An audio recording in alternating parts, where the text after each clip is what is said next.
Well, good. Well, it's morning as I speak, so if you get this afternoon, good, whatever it is, good day to you. It's Thursday, and in the office getting things already and printed up. Hopefully, you'll be getting your service booklet online, and also your home worship booklet will be arriving with this email. Um, all the same with this video, and ready for Sunday. And I just wanted to really catch up with you because the news is changed. It's been a while since the regulations have changed in our country, the laws on the gathering and so forth. As we know, we have the six is the number of gathering, but it doesn't affect church worship. That is one of the brackets which isn't one of the categories which isn't part of that restriction as we speak. And so you can come along on Sunday as usual, or any Sunday, and as you can see, the rules for funerals and weddings and baptisms remains the same. But there's one question mark which comes with it. When we're not in public worship, are we allowed to gather in more than six? Which means, oh joy, oh joy, oh joys. There could well be change to the annual meeting. So, so things might change there. You might have to do something online. So if you're, you never know. If you're a Zoom fanatic and if you like that kind of thing, be prepared. It'll be a new world for me. So I have sent out last week, and I just wanted to just touch on that really. Last week I sent out a whole load of stuff for the annual meeting. Now normally all that goes on the notice boards stuck on the back of the church, and to be quite honest, we don't really bother reading it too much, do we? I put it there, and it's a legal requirement to give you notice of the meeting, notice of the election of church wardens, notice of elections of any PCC members, and so forth. It has to go up a period of time beforehand. It's part of that thing about us being part of the state church, everything is enshrined in the law of the land. So normally wouldn't really get that, but I've sent it to you anyway, including one or two questions about the electoral roll form. Now, that is, we're not renewing the electoral roll this year. If you're on it now, you're on it for another 3 years, I think it is, until we renew it all again. But every year we have to offer legally the opportunity for people to sign up and become part of the electoral roll. I've included that on the email last week of attachments. If anyone you know wishes to join the electoral roll of the church, please pass that on to them. They have to meet the requirements and so forth. You can read it on the appendix there. So that is if somebody needs to sign up and become part of our parish. It allows you to cross boundaries for weddings and things. Also gives you the right to vote in annual meetings and stand on for parish council. And of course this year for Deanery Synod. That updates every 4 years, so it's time for a change there. And they, of course, can then go to the lofty heights of General Synod if you're a Deanery Synod member and change everything. Well, try anyway, if you want. So that's why you've got the electoral roll stuff on there. But the rest of the stuff that I sent you last week is for nominations for church wardens, of which I've received a couple, and so forth. We will be sending out, I hope, that said the first Sunday of October, the parish report, the financial report for you with a little bit of blurb. I know George is valiantly getting that done. It's late, because it's later this year. It's a bit odd that the report will be on 2019. Can you remember that far? Have you any idea what happened in 2019? No. But that'll be coming out, and then you can read and reply to that online. Send me questions back. As I say, I'm not quite sure how we're going to do the annual meeting. how it will be allowed to be legal. We are allowed to do it online. That has been made legal. So we will see. We will see.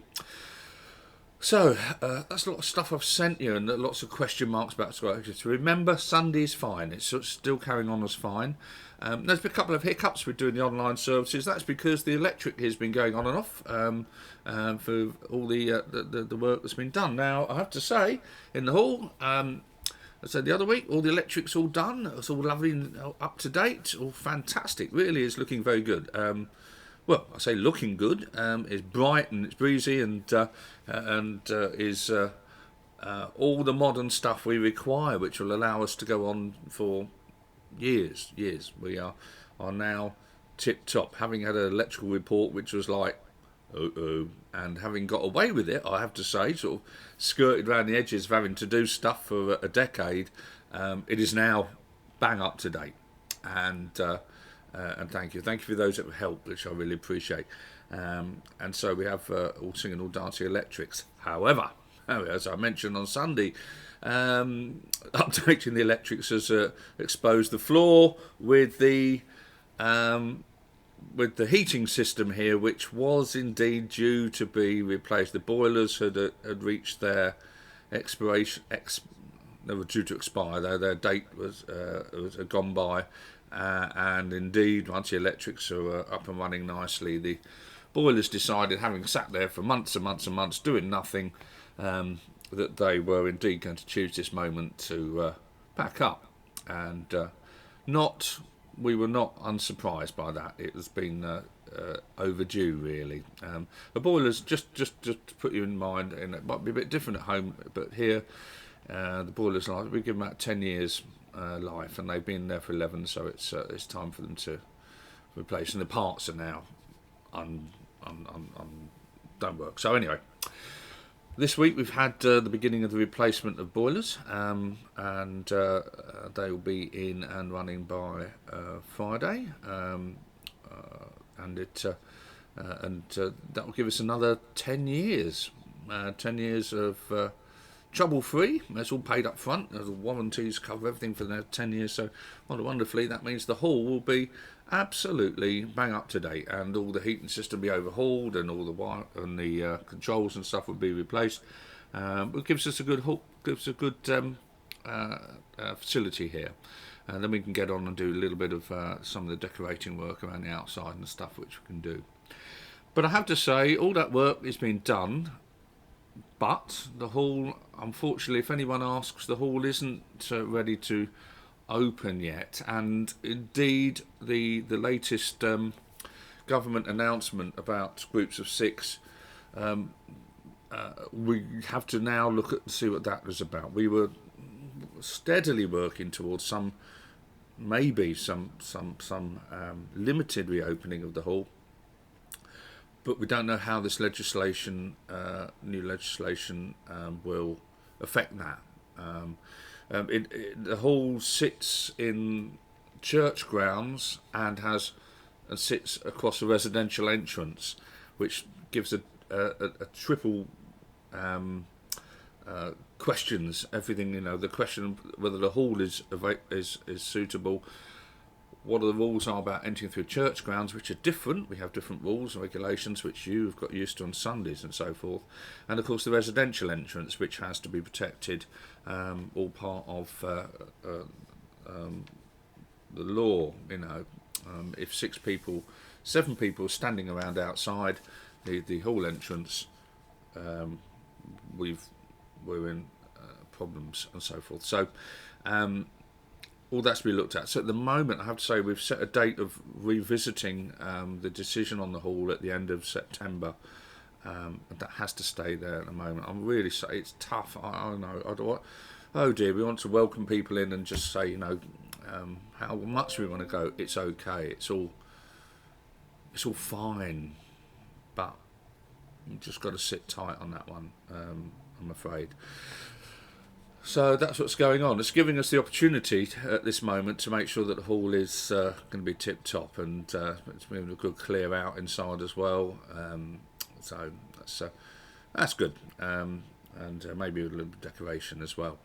But as I say, in the meantime, we come to the church. Now, do remember the school? The schools are back, and the first tentative week has unfolded for the schools, and our own two in our neighbourhood, Montpellier and Ford.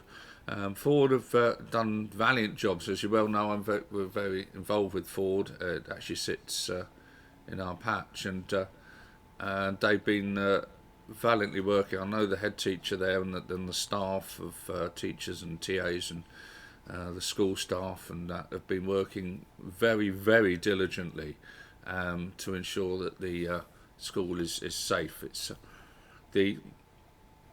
I can't really. I'd be here an hour telling you just how comprehensive and detailed all the things are that they do in the school to ensure that it's up to scratch and to ensure that the kids feel confident and safe, but yet also physically safe, which is very difficult to do. Those of you who know Ford School, somebody went there many years ago. The buildings haven't changed. Still got the granite staircases you have to go up and down, and it's very difficult to keep the distance. So they're doing a great job, and I know the school staff and teachers haven't had holidays really. They've not had a breaks. They've not had that, so they've kind of worked through every school holiday throughout the year. So keep them in your prayers. You know, Lord, inspire and protect those who are looking after our young people and keep them safe. That's what we need to ask, and so forth.